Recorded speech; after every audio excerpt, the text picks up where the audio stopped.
2026 সালের এসএসসির পরীক্ষার্থীদের বিদায় উপলক্ষে আয়োজিত এই অনুষ্ঠানে উপস্থিত প্রধান অতিথি, সম্মানিত বিশেষ অতিথি, প্রধান শিক্ষক, শ্রদ্ধেয় শিক্ষক মণ্ডলী ও প্রাণপ্রিয় ভাই বোনেরা, সকলকে বলতে হচ্ছে আমাদের বড় ভাই বোনদের বিদায় অনুষ্ঠান।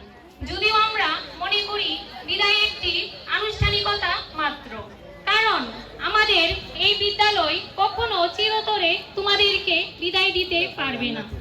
আমরা তোমাদের সঙ্গে দীর্ঘদিন একসাথে কেটেছি। তোমাদের কাছ থেকে অনেক কিছু শিখতে পেরেছি, যে জন্য আমরা চিরকৃতজ্ঞ।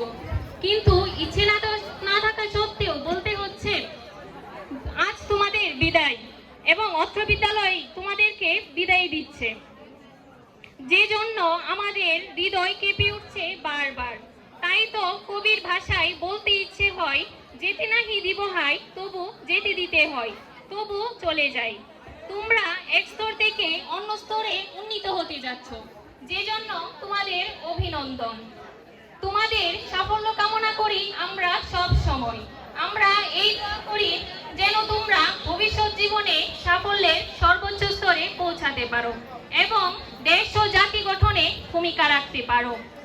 আমি এই বিদায়ী মুহূর্তে বেশি কিছু বলতে চাই না। আমার এই বিদায়ী বক্তব্য আমি শেষ করছি অত্র বিদ্যালয়ের পক্ষ থেকে তোমাদের সকলকে ভবিষ্যৎ